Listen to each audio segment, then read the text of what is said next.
Hi, and welcome to Maths Appeal. I'm Bobby Seagull. And I'm Susan Okereke.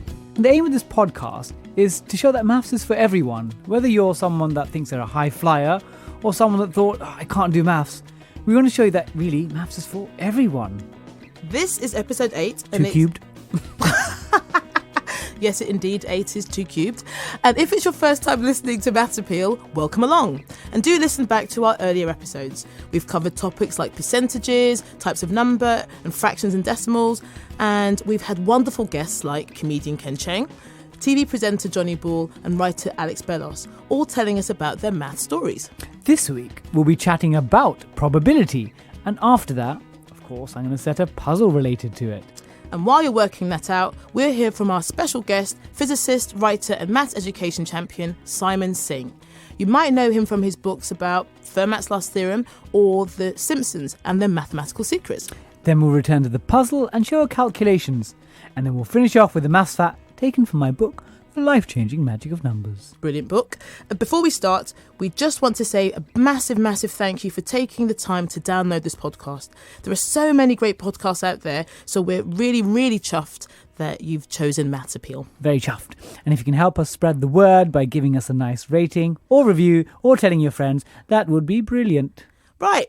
Now, let's talk about probability. So every week when we discuss a topic, we have 3 questions that we try to frame the discussion with. And they are, 1, what first comes to mind when we think of the topic? Then 2, how do we actually teach this topic and, introduce it to students? And thirdly, what are the common issues that arise when teaching this topic? So we'll start off at the top. So on probability, what first comes to mind? So Susan, I'd like to share a quick anecdote with you in this topic. Please do. So again, I love time machines. Let's travel back to 1994 November. Yeah, we got this. Yeah, Anthea Turner's very cool. What a time to be alive. Time to be alive. And then the lottery turned up and my dad and mum were like, let's get lots of tickets. Let's try and win this lottery. And then I was like, I'd love to see if I can use a bit of maths to work out the odds of winning the lottery. So there were 49 different numbers that you can get, and you had to pick 6. And if you wanted to win the lottery, you needed all 6 numbers. And then I remember I did a quick calculation. I think I was in year 6. So 6 out of 49. Well, you were 11 years old, just chilling. Just chilling in front of the living room. So I worked out 6 out of over 49 times 5 out of 48 times 4 out of 47 times 3 out of 46 times 2 out of 45 times 1 over 44. And that worked out to be 1 roughly 14 million. And I was thinking, Dad, it's only 1 in 14 million chance. Don't buy tickets. And my dad just ignored me. But there you go. That's the first time I encountered probability and thought that's quite powerful. Well, it's kind of, I realise as I think about it that when you teach it, it can be quite like sort of simple. There's, you've got 5 red balls in a bag and 2 blue balls in a bag. What's probability of picking a red ball? And you're just like 5 out of 7. Yeah, well done, Bobby. You're very good at probability. But it's a type of thing that most people don't really do very often. But actually, probability is everywhere around us. Like, as you say, working out the probability of winning the lottery. I think actually, when you put it into terms like that, 1 in 14 million, that's like ridiculously unlikely. But people buy into it all the time, thinking that they buy 2 tickets, they're twice as likely. And you're like, well, it's tiny. You've doubled the fraction, but at the same time, it's a very, very small amount. And I think a lot of people don't understand it. And I think kind of society and the people who are aware that businesses and things are dependent on people not understanding it, which is really like bad, because I think everyone should have a basic kind of grasp of it. And because it is, as I say, everywhere. It's in our healthcare system.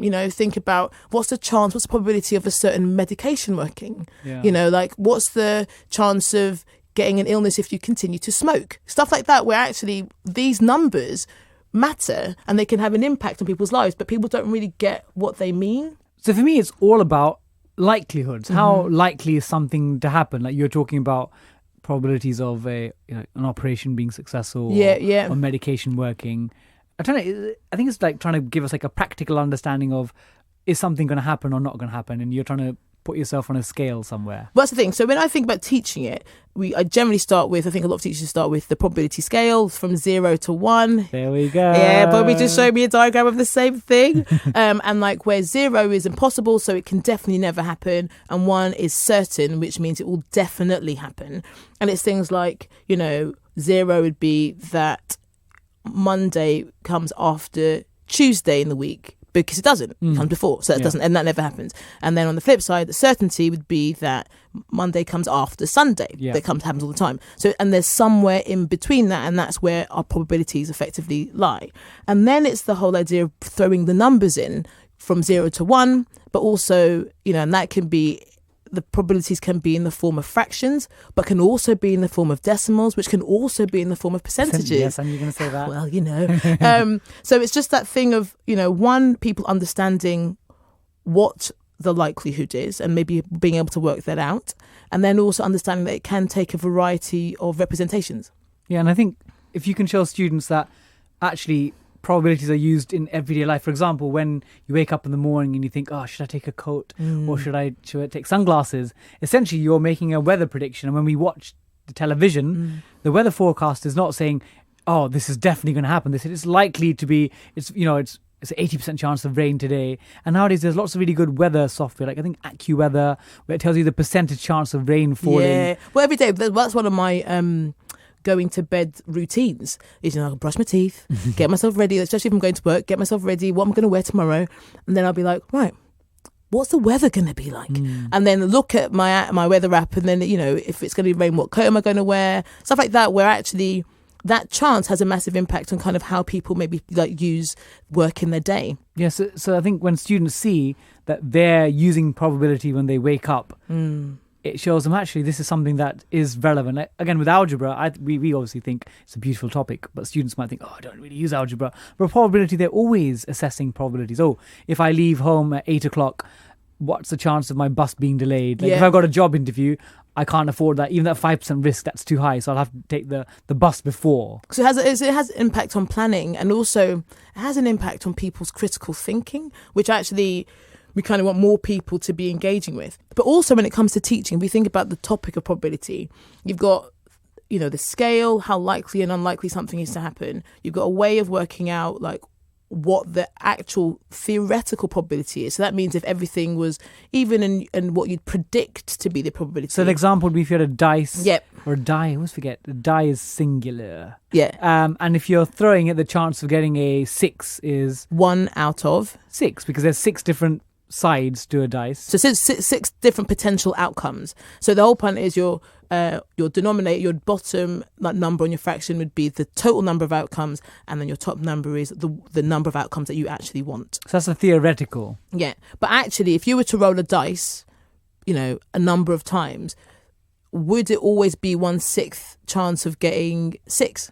Reality is probably not. But the whole point is the more you do it, the more likely it tends towards a 6th. And I think that difference of knowing what you predict it will be, but what it actually is in real life. And that's kind of that's the basis of gambling, isn't it? It is. Where you think there's a deviation, where you think, the theoretical, it's gone away from that. I think it will revert back to 1/6 after a while. It's interesting though. I think one of the things that I'm trying to do more when teaching the subject is to, once they understand the idea of what the theoretical probability is getting kids to actually test it out. So play a game. So they might play a game with dice or coins. Mm-hmm. So in a coin, it might be, obviously, there's a head and a tail, and you'd expect, theoretically, 50% of the throws to land on a head and 50% on a tail. But if they play a game between two people and they throw it 50 times, someone might get 31 the first time. Yeah. 31 heads. And then if they play another 50 times, it might start balancing out. But I suppose it's that thing, isn't it? Well, that's what kind of sports games are kind of based on. So your hammers. Yes. And West Ham United. Your team. Like the likelihood of them winning 100% all the time. Bobby, I think he's a little bit delusional, but that's totally fine. But sometimes when people are on a winning streak, people think that's going to continue, but that actually the more likely thing is, if you've got a winning streak of say 3, 4, 5 games, it's actually more likely that you're going to lose the next one. Yeah, but I think that's where human psychology and human behavior interacts with probability, because for example in sport, if a team's won 10 times, probably we know from history, teams never win 1,000 games in a row. So that streak ends. Yeah. So actually, perhaps their fortunes will turn. But the issue is it could happen. That's where the joy of this is why people get involved in it. But I suppose when we think about what issues people might have when it comes to really understanding probability, is kind of just getting the basics, that working out what the total number of outcomes are potentially of something, and then knowing that the one you want is effectively your numerator there. So like, imagine you're asked to work out the chance of throwing an even number on a dice. There are 6 outcomes, so that's the denominator. The bottom number, yeah. Yeah, and then there are 2, 4, and 6. They're the 3 even numbers. So there's 3 outcomes, so the numerator out of 6 possible options. So 3 out of 6. Yeah, which, and I think people understanding that. And I think actually if we can encourage more people to think like critically about what they're told, I think, in the real world regarding probability, like, and question and think, what does that really mean? So if you've been given a medication and it says that it's got a 60% chance of curing you or helping the symptoms you have, what does that mean about the 40% and like how they maybe work that out? Because I think actually a lot of the time it's good to know where this information comes from, and understanding the basis of probability kind of are dependent on that as well. Yeah, and again, even like in the finance industry, when people, they look at a chart of a company or a stock and they think, this has been rising every year. They always say things like past performance is not an indicator of future performance. So you can't always assume that the probability of success of a company is going to be the same forever. So it's puzzle time, Bobby. So have you got a nice probability puzzle for us? The probability of that is a 1. Certain. So you have 2 options for breakfast every day. Breakfast. A quick bowl of cornflakes, or making yourself a delicious, full-cooked English breakfast. On average, you are 3 times more likely to have cornflakes than a full-cooked English.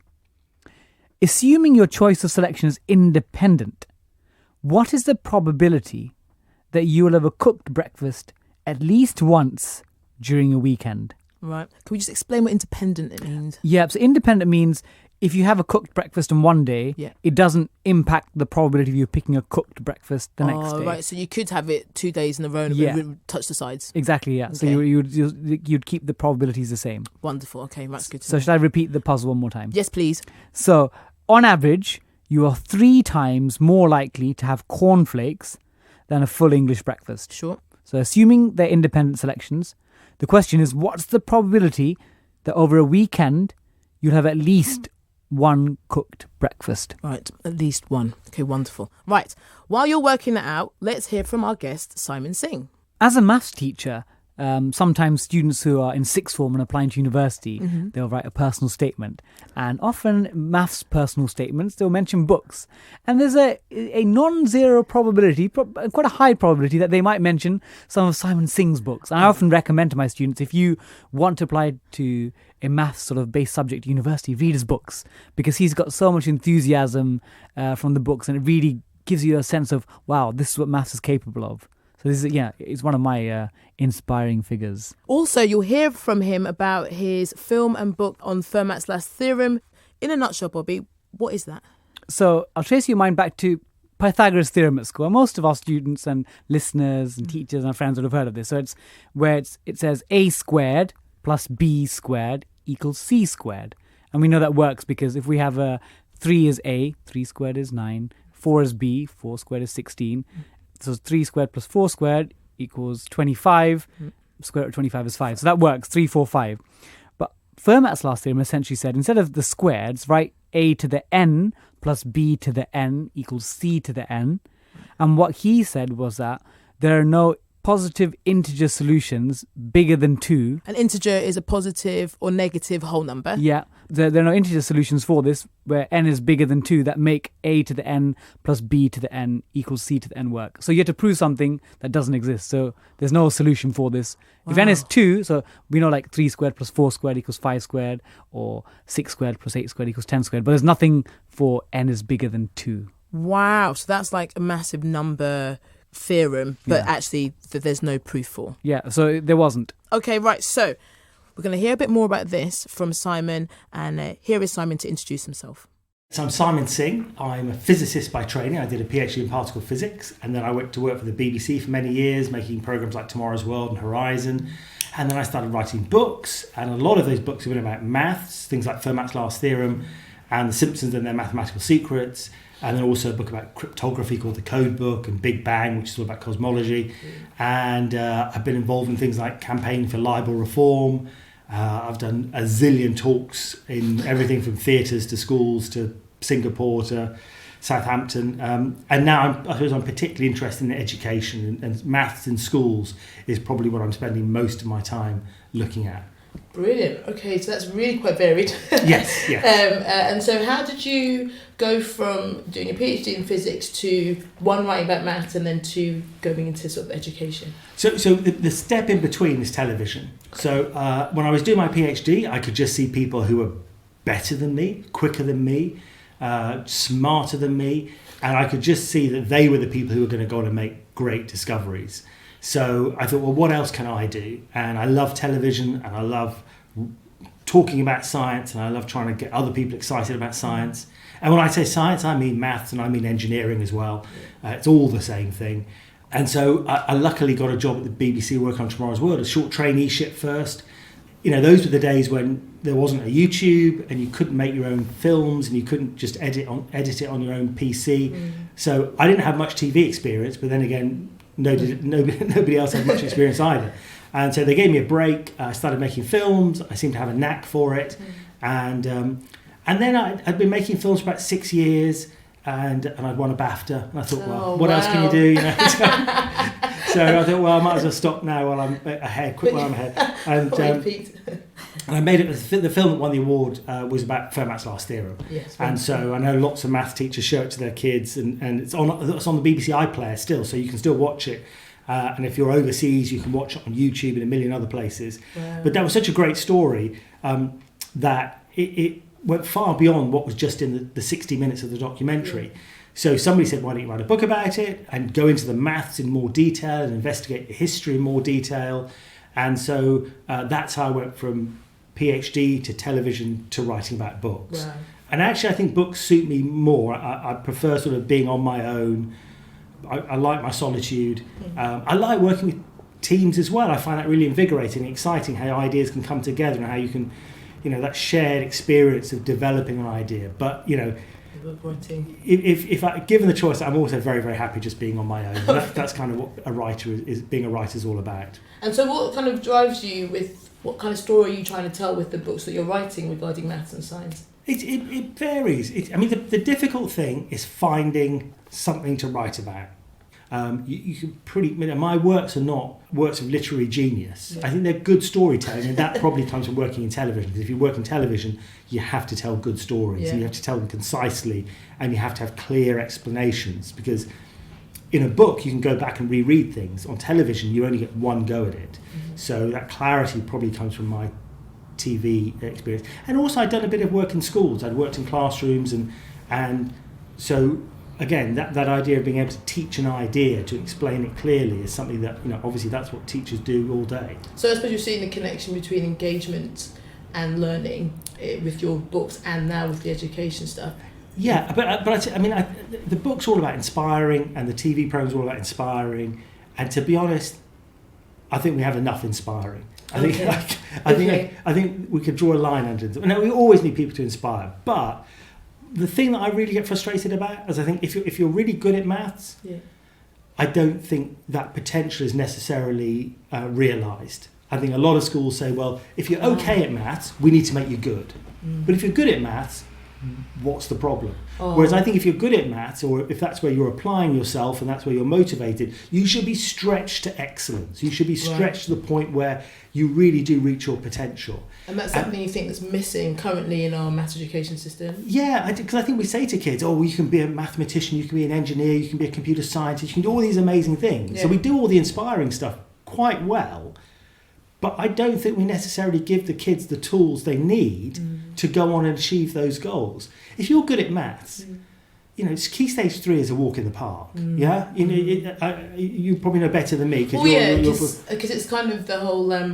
If having looked at the primary school curriculum, and I'm really interested in sort of foundation GCSE, and actually Key Stage 2 content, and that's the top of primary school, is very similar to the foundation GCSE. And then, so if you're 11 years old and you do incredibly well at primary school, you probably could do quite well at foundation GCSE, but you've got 5 years. Yeah, exactly. and then it becomes too easy, and then you become complacent, and then you're never facing anything that's challenging. Right. And when you do face something that's challenging, challenging, you get a bit scared. Yeah. So I've got 2 or 3 projects at the moment. I'll tell you about them very, very quickly. That'd be great, yeah. One is aimed at sixth formers, and it's an online math competition called Who Wants to Be a Mathematician. We've just finished that this year. The winner will be going off to America to compete for a $10,000 prize. So that's a great competition for sixth formers. It's all free. Second one is something called Parallel. So every Thursday afternoon, and there'll be one coming out this week, I release about 20 minutes of maths, or sometimes a bit of philosophy, sometimes a bit of science, sometimes a bit of anything that I find interesting. On what format? It's online. So you just go to this page, free account for teachers, free account for students, parents can make an account for year 7, year 8, year 9. And it's just intriguing, interesting, curious maths, sometimes video clips, sometimes a number file video. Nearly every week we have a junior math challenge problem from the UKMT. So that's something, again, to stretch kids who kind of have got everything they need to do in that week in their classroom. Right. Let's get them doing some more interesting math over the weekend. That's Parallel. I think it's parallel.org.uk, all free again. I'll stress that once again. And then the other project, which is running in 13 schools at the moment, is called the Top Set Maths Project. Wow. It's to get kids who've mastered everything at primary in year 7 and put them into a top set, not just a top set. Turn the volume up to 11. But really challenging, kind of abstract, kind of. That's it. I mean, they're still learning the basics of maths, but they're going through it a bit more quickly, so then they can cover other things in more depth and so on. Yeah, so that's what it's really important to work with kids who are struggling, really important to work with kids who are in the middle but could do better. But we shouldn't forget those kids for whom maths could be their complete careers and their livelihoods. And that's what those 3 projects are aimed at. So Top Set is only with 13 schools now, but in 5 years' time, I'd love it to be running in 500 schools. Yeah. So wherever you are in the country, there's a school nearby that has a Top Set maths programme. So tell us then a little bit about your experience of maths at school. To have gone on to do a PhD in physics, you must have enjoyed it at school? Yeah, so I went to what they called a direct grant school. Grammar schools were being phased out, and so our local authority would pay you a grant to go to an independent school. And so I went to effectively a sort of independent grammar school type experience where the top set really was a serious top set. And you were in this? I was in the top set, and I was not the best. There were 2 or 3 kids who were much better than me. Stephen Connor, David Oldham. I'm not bitter. But I, being in that gang of kids who were really engaging with the subject meant that I got kind of pulled along, and so that by the time I got to do physics, and if you do physics, and again I say this whenever I talk to sixth formers, if you're going to do a degree in physics, your maths needs to be great. You're going to be spending 1/3 of your time doing maths, and so you better like it and you better be good at it. But so I was good at maths and I enjoyed it. I had a great math teacher, taught me for 8 years in a row. Oh wow, the same teacher for 8 years. Yeah. And sadly he went off to become a music teacher because that was his other great love. And so so I've seen him a couple of times since then, so I enjoyed my math, but physics is what I really loved, and so that was obviously what I would do at university. So as you know, the aim of this podcast is to try and help make maths more accessible to more people. And it's the amazing stuff you're doing with regards to education stuff is for the higher end maybe who haven't really been stretched. What advice would you give to, say, parents or teachers who aren't able to access your projects, who know that they want to do this, support their students, support their kids? What kind of advice would you give them? So for parents, so sometimes parents email me and say, my son or daughter is really good at maths and they really like maths, what else can they do beyond school? And I think Parallel is very, very good. Okay, yeah. I would say that. The second thing is, there's a ton of stuff that's out there. There's the Enrich website, there's loads of terrific videos, number file videos. 1/3 of 1 billion people have watched these maths videos. Wow. They are brilliant. Some of them are trivial, some of them are really in depth, but you can just dive in and just start exploring them with your child, and then you'll find a level that works for you. So there's so much stuff out there on the internet. There's so much amazing stuff. So many maths puzzle pages, puzzle of the week, and so on. So I think the thing to do is to dive in and just see what works for you. I wish somebody would say, these are my top 10 sites and this is how you should use them. But an idea. but in a way, there's just too much stuff that's out there. It is surprising how intimidating it can be, but you dive in. These things often cost 99 pence. If they work, they work. If they don't, you find something else. Yeah. And also, the idea, I think the thing is to expand beyond maths as being the things that math teachers typically teach at school. Yeah. It's bigger. It's about logic problems. It's about coding. It's about riddles and puzzles. It's about being systematic and it's about thinking outside of the box. Problem solving. It's about being creative as well. But it's all those other things that there's just so much stuff out there today. It's an amazing and beautiful place to explore. And so I'd really encourage parents in particular to go and see what they can find for their kids. So that was Simon Singh giving us loads of food for thought. And at the end, he talked about some of the apps and websites that would be useful for teachers and parents. And the ones he suggested were the Enrich website, which is based at the University of Cambridge. And they're fabulous for really creative problem-solving type puzzles. Yeah, wonderful. And then there's Numberphile YouTube site, which, again, he said has lots of videos on anything and everything, and was it 1/3 of a billion views with real mathematicians and kind of who do some really interesting things. But also what was great, he sort of shared loads of other apps and resources that I'd never heard of, including things like Brilliant, Wiz, Komodo, and all these amazing kind of apps that teachers, parents and students can use on their phone. A lot of them are free or very, very cheap. And it's something that actually I think we should put together like a top 10 list, I think. Yeah, definitely. So put together a list, but we also would love our listeners to tell us what they think are their top 10 or top few, because obviously there might be things that we haven't seen. Let us know at Maths Appeal, so tell us on Twitter or on via Instagram. One of the things that Simon said in his discussion was about the top set project. And I'll tell you my personal experience with this, because a few years ago when Simon was setting this up, he actually approached me to say, can you help with creating some resources? Mm-hmm. And I like the idea, because again, as a teacher, we're thinking about making sure that everyone can access maths. Yeah. But there is an issue about people at the top sets, the ones who are really thriving at the top sets. Sometimes as a teacher, even myself, I'm guilty. I think, they'll be fine. Well, that's the thing. I think he really opened my eyes to the idea that these students are kind of left behind, because a big thing for me is access for everyone. But you're right. Like he was saying, there's loads of students who should be stretched, and then actually for 5 years, they're not. And these are people that could have careers that use a significant amount of mathematics. They might be the people that create new mathematics that helps us in our medicine and our science and our technology. So if these students are getting ignored, even though, again, as a society, we think the top will look after themselves academically, but if we ignore them, actually we're missing out on, if we're talking about making sure maths is accessible for everyone, it needs to be accessible for the people at the top as well, so that they can really thrive. And for our society as well, yeah. The projects he's mentioned seem amazing. And again, we're going to put links to them if you want to find out more on our Twitter and on our Instagram. So, Bobby, shall we go back to our puzzle? So you have two options for breakfast every day: a quick bowl of cornflakes or a full cooked English. On average, you're 3 times more likely to have cornflakes than a full cooked English. Assuming your choice of selection is independent, the question was, what is the probability that you will have cooked breakfast at least once during your weekend? So, all right. How did you get on with this? Well, I obviously first had to decipher the information, break it down.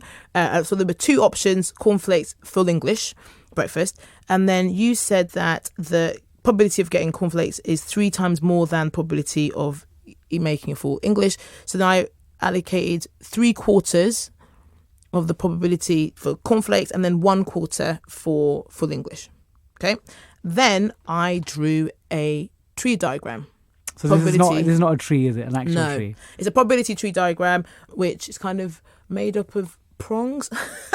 It's quite hard to describe, but again, I'll make make both of our solutions available on Instagram and Twitter, so you can see kind of how we set out our solutions. So mine, again, visually drew a tree diagram, and the first prong, so for the first day, so again, you said over the weekend, which is a total of 2 days, correct, Saturday and Sunday. So the first day, my options are full English, cornflakes. Chance of getting full English is a quarter. Chance of getting cornflakes is 3/4. Then, if I was to get full English on the Saturday, what are my chances then of full English and cornflakes on Sunday? And again, as you said, it's independent. It'd then be again for full English, a quarter, and for cornflakes, it'd be 3/4. Yeah. And so then went back down to look on my tree at cornflakes. If I've picked cornflakes on Saturday, I could then on Sunday pick full English, which is a quarter, and then cornflakes, which is 3/4. So I know to find out whether what the probability is of getting a full English twice. That would be a quarter times a quarter. Correct. Okay. Also, I did also, as I listening to your question, you said at least one full English. Mm-hmm. So it could be a full English on Saturday, not Sunday, Mm-hmm. or a full English on Sunday, not Saturday, Correct. or it could be a full English on Saturday and Sunday. Yeah. So they're my three potential outcomes, okay? And then, so for full English on both days is a quarter times a quarter, which is 1/16. Full English on one day is a quarter times 3/4, which is 3/16, but that's twice, which is 6/16. Add on my 1/16, which is 7/16. Yeah, and this is one of those things that's perfect, that your answer. Visually, this is quite easy to see. Yeah. It's a lot of random fractions, it might sound like I'm saying, but when you see the diagram, hopefully it kind of makes sense that you're effectively travelling along your tree. And then one other way that I would have come up with the solution is to do one, subtract the chance of having cornflakes on both days. So cornflakes on both days is 3/4 times 3/4. That's 9/16. Yeah. So on all the other three options, you're having at least one cooked. So you do one, subtract the 9/16, and that gives you the same answer. Wonderful, because I suppose if you have cornflakes on both days, you're not having full English at all. Exactly. Right. Okay. Yes. Thank you, Bobby, for that. And as we know, we like to round off each episode with a maths fact. So, Bobby, again, what have you got for us? So this time, it is from my book, The Life-Changing Magic of Numbers. It made the cut. It's the A side. I hope this is a good one. So, do you know when you hear about things like a 1 in a million chance? Yes. And it sounds like, oh my God, that's a miracle, a 1 in a million shot. Right. So there's a professor in Cambridge in the 60s called John Littlewood. And he set up a theory that showed actually 1 in a million things aren't as remarkable as they seem. Yeah. And I'll show you his working. So he said in an 8-hour day, where so that's 9 to 5, we're awake and alert, and we see and hear things once a second. So how many seconds in a minute? 60. Yeah, how many? So we've got 8 hours. How many minutes in an hour? 60. So we've got 8 hours times 60 minutes times 60 6 seconds. Yeah. That gives us 28,800 different events that we all see and hear in a day. And most of these are mundane, like a traffic light going green or a bird flying by. But then he said over the course of 35 days, actually 34.72, and the way we get that is you do a million divided by 28,800. Okay, yeah. That's 35 days roughly. Yeah. All of us experience a million different events. So just mathematically, he said, all of us experience a 1 in a million event once every 34.72 days. And then, this is the cool thing, our global population, do you know roughly is like in the billions? You ever? 8. Yeah, but it's like It's something like 7, 7.6, and it's going to be 8 by the time this is out. Yeah. But with that population and every single person having a 1 in a million thing happening just over a month, goodness. of course they're going to be things that seem like miracles. So, I'm not discounting miracles, but mathematically, these things will happen. Oh, God, because on some level, anything's possible. Exactly. Well, Bobby, thank you for that. That's why they made the book. Hey, and if you have any maths facts, we would love to hear from you. We'd love to share as well. And next week, we're getting stuck, not quite literally though, into stats and statistics.